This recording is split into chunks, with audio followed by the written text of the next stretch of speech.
ሰላም ሰላም እንዴት አላችሁ? በድጋሚ እንኳን ለበዓል መዳረሻ በሰላም አደረሰ በጤና ደረሰን። እንግዲህ በዓል ተቃረበ። የበዓሉ ሽታ ድባቡ ካሁኑ እየመጣ ነው። እንግዲህ በዓላችንን ድምቅ ከሚያደርጉት ነገራችን አንዱ የባህላዊ መጠጦቻችን ምግቦቻችን ናቸው አይደል?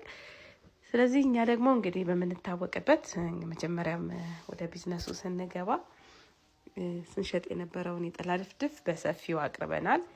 ከዛሬ ጀምሮ በሶስቱም ሬስቶራንታችን የጠላ ድፍድፍ ይገኛል። የጠላ ድፍድፍ እንግዲህ ወስዶ በጥብጦ ማጣለል ብቻ ነው። ሌላ ምንም አይነት ፕሮሲጀር የለውም። ስንት ሊትር ውሃ እንደምትጨምሩ እኛ እነግራችኋለን። ስለዚህ የበዓልን ድባብ ደግሞ ሲበጠበጥ ሲጣለል ሽታው ያመጣዋል። በተጨማሪም ጠጅ በርዛለን። ያለቀለት ጠላ ከቅዳሜ ጀምሮ እንሸጣለን። ቅዳሜ ጠዋት መጣችሁ ያለቀለት ጠላ ማግኘት ይቻላል። መልካም በዓል። እናመሰግናለን።